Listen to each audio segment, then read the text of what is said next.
Getting something done is better than nothing at all.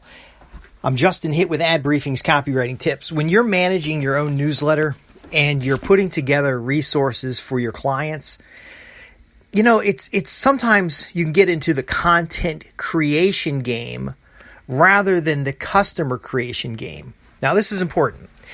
I've set up an automation for sending out basic alerts. So let me talk about this. So the podcasts that I produce, I tend to produce podcasts pretty consistently, maybe 2 or 3 a day for, then a couple days in between.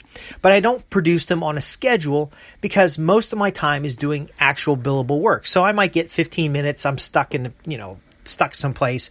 Actually, I'm waiting for something on the computer to finish. The computer's all tied up. So I'm doing 15 minutes. Quick podcast, deliver something valuable to subscribers. So your copywriters, business development professionals, and marketers who want to increase their book of business and grow their overall copywriting business. If you're a freelance copywriter, maybe you want to have a small agency. Maybe you want to be a freelance copywriter with more efficient schedule so that you have regular income. It's very specific. And so I need to deliver to you something valuable. So what I find out, though, is that I can have this conversation. I can get off the call with a client and have a conversation, get it down in a podcast, follow a formula. We talked about that in previous episodes, and then deliver an offer. So the offer is for you to raise your hand. Because if I just create content, it's fine if I'm on the receiving end being paid to create content. But when you're creating content for yourself, it's different. So I know you preach to your clients that content is king, but content cannot be king to you. Getting customers has to be king. Otherwise, you'll go broke. Now, you can always find more customers, but if you have customers with no money, it doesn't serve you any.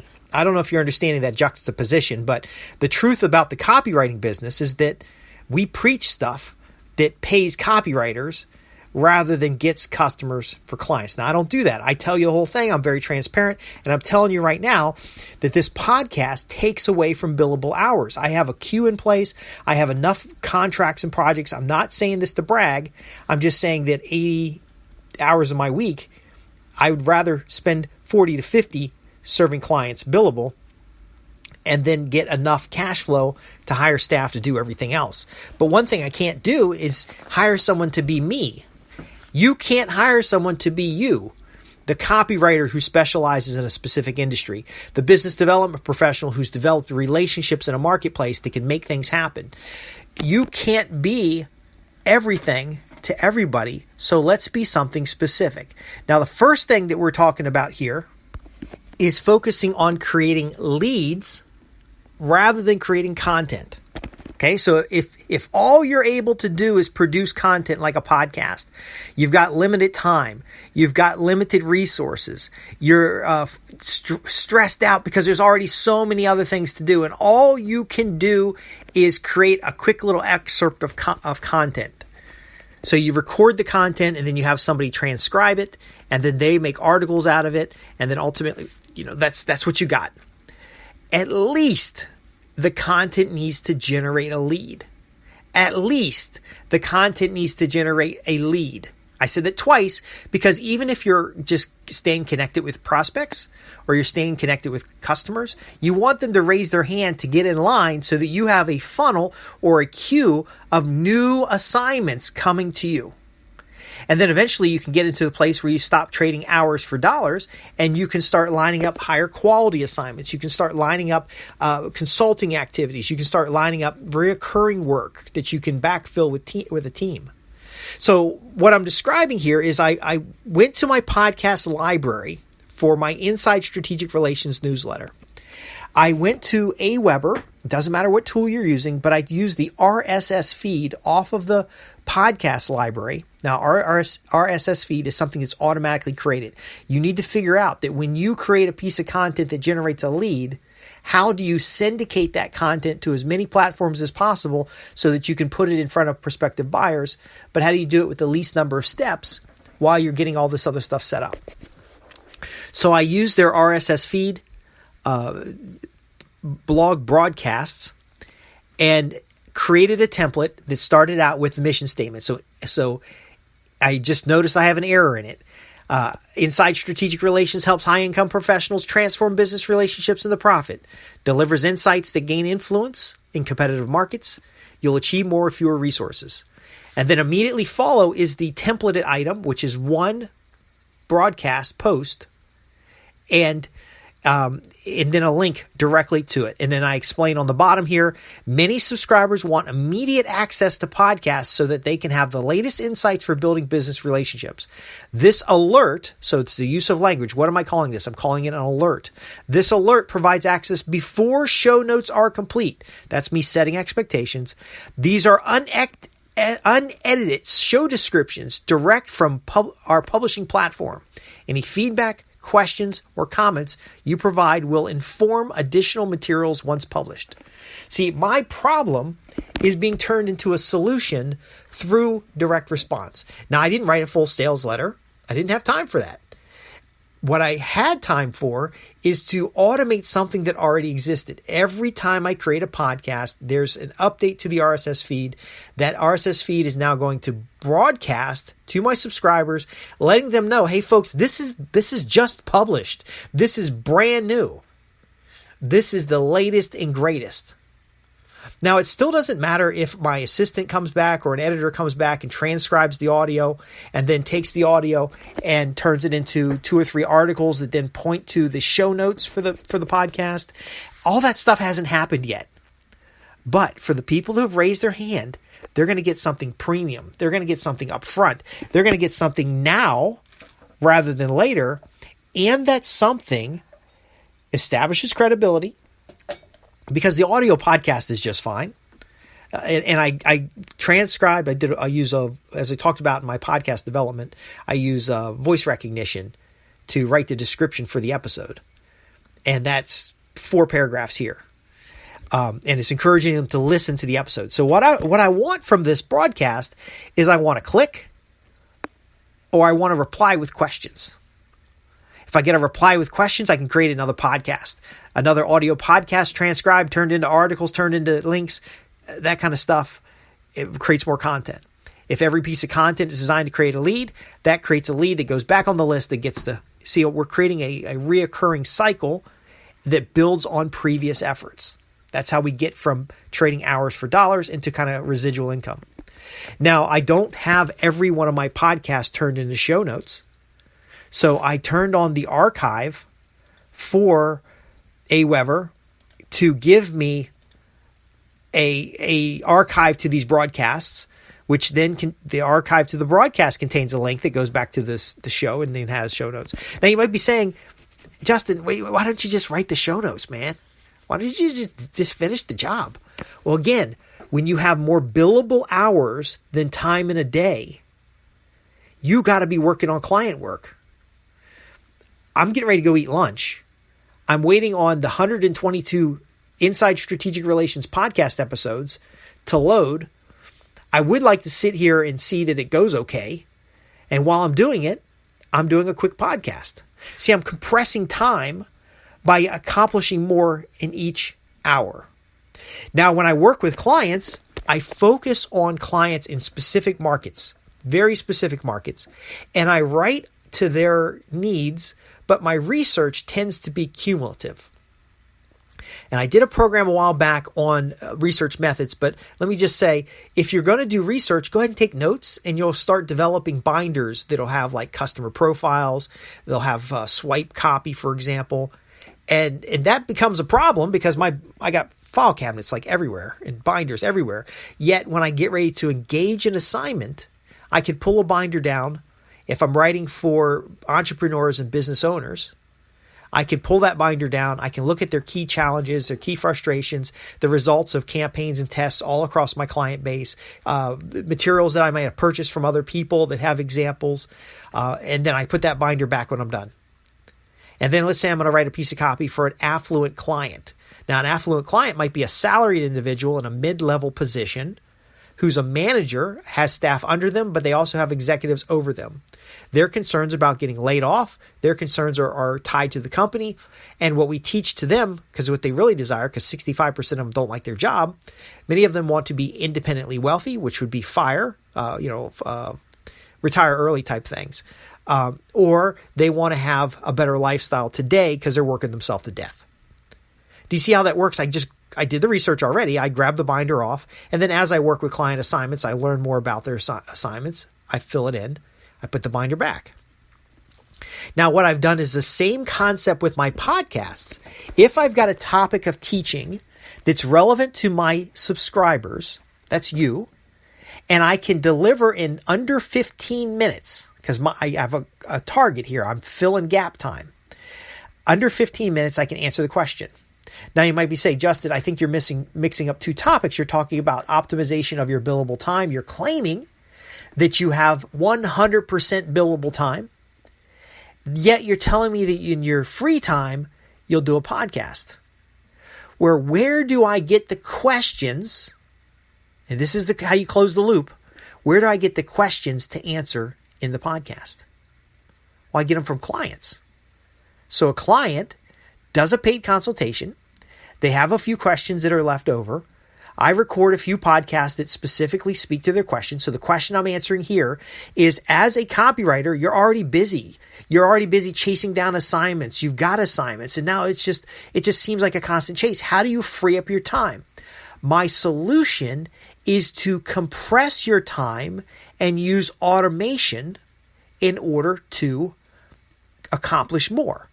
Now, if you're accomplishing more, don't accomplish more writing content, because content alone does nothing for your business.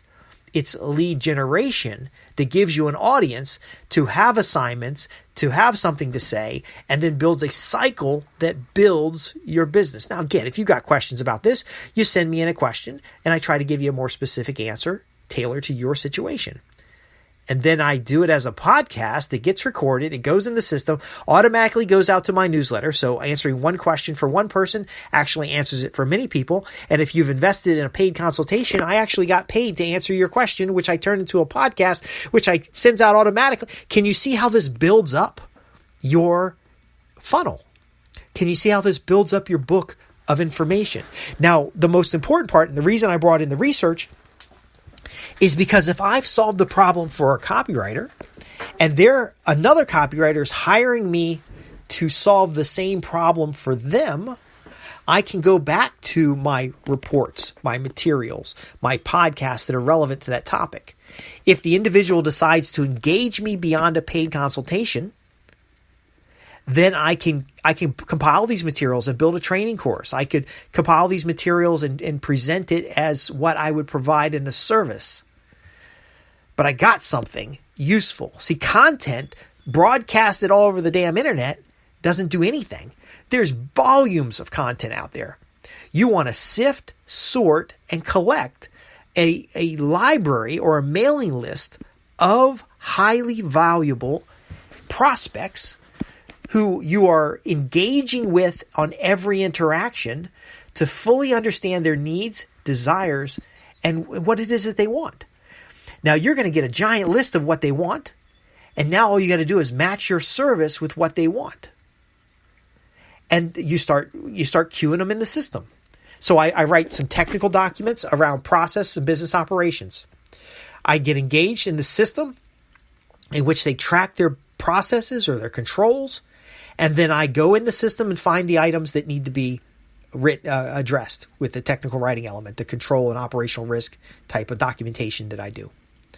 On the copywriting side, I find that customers with campaigns, not people who want to just write a sales letter, but if you're going to write a sales letter, well, let's look at your lead flow. If you're going to write a lead generation piece, what are you offering them? If you have an offer, what have you tested? Can you see how this works?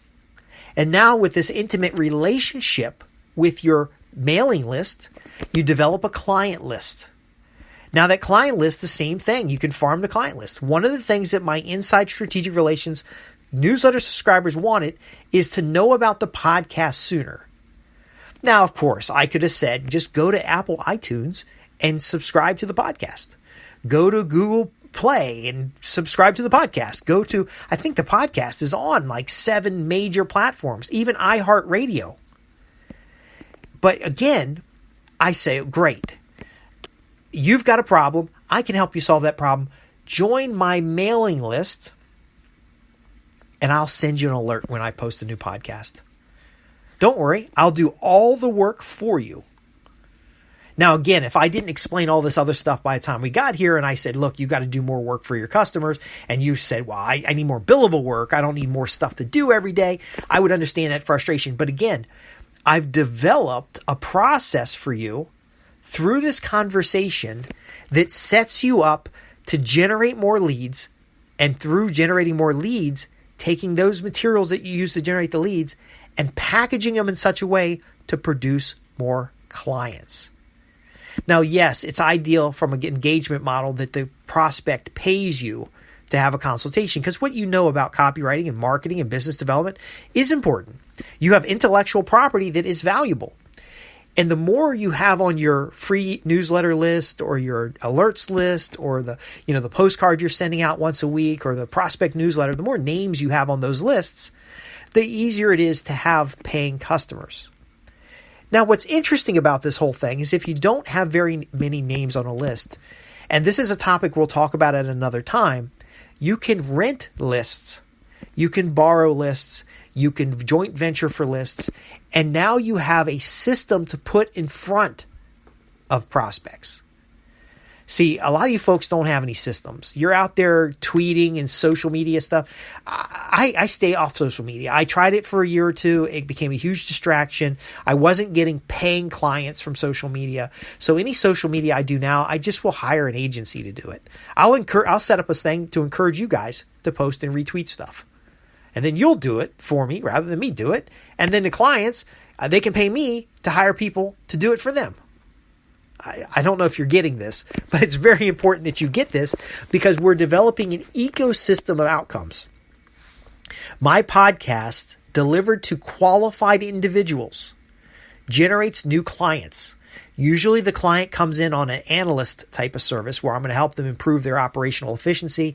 I'm going to help them improve their margins or the efficiency and effectiveness of their activity, which are not copywriting skills, by the way. Most of the people who are on this list are very good copywriters. Yet there's a segment that are brand new to copywriting who are often overwhelmed by all the stuff you've got to do. You know, if I handed you assignments, if you worked in my agency and I handed you assignments, there's enough work for that to be a full-time job. Or I just hand you an assignment, you write the assignment and go.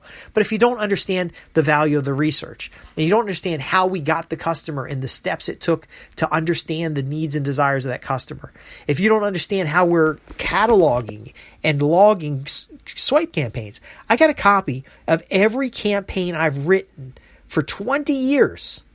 And I've categorized them by what worked and what didn't, by what audience and what offers.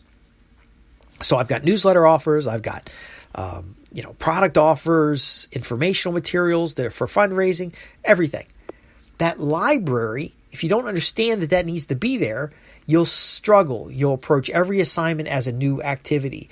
You won't see that there are automations and tunings that if you set expectations that the customer will tolerate or the prospect will tolerate. And frankly, if you're not a client, you're going to get what I can give you. If you're a client, I will custom tailor my entire newsletter for you because I'm charging you enough that you're going to get what you want and I got what I want.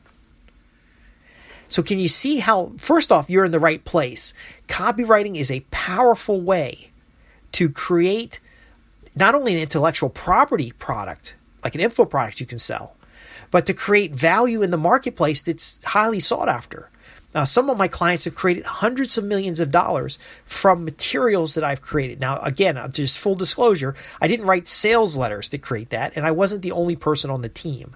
A lot of times what I worked on in the IT side was the lead generation mechanics. How do we automate more of the lead generation? How do we make sure people are getting packages and kits? How do we audit Salesforce or Infusionsoft or the different CRM platforms we're using? I supported other parts of this program and did copy reviews and research.